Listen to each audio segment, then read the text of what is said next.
Economist urging different approach to tackle inflation with new legal framework. The Council of Trade Unions, CTU, is proposing the government introduce new legislation to tackle inflation and cost of living woes.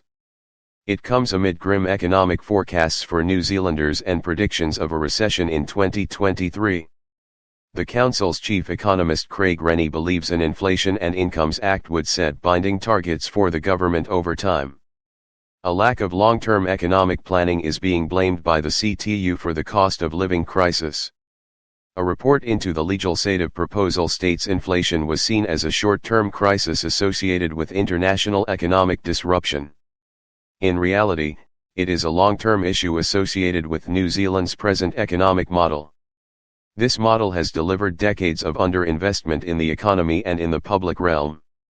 Rennie told 24newsread.blogspot.com Morning Report the legal framework would focus on core inflation and ease pressure on the Reserve Bank.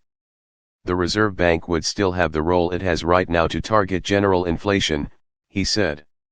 What we're asking the Inflation and Incomes Act to do is to target core inflation, those parts of inflation people can't avoid, like petrol, rental costs, food costs.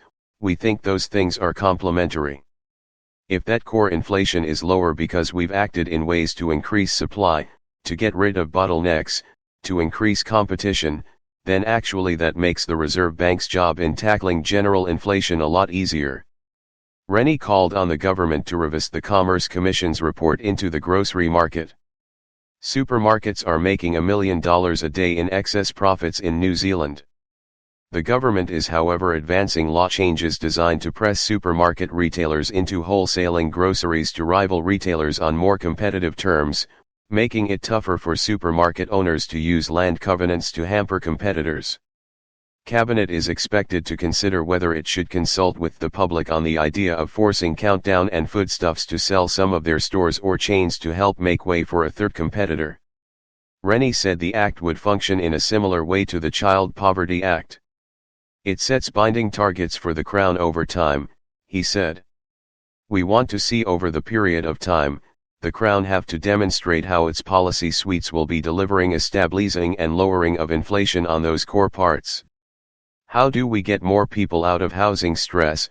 We build more houses, for example. Rennie said the proposal was not about pricing controls but encouraging greater supply and competition, alongside government policy. Its policy suites will be delivering a stabilizing and lowering of inflation on those core parts.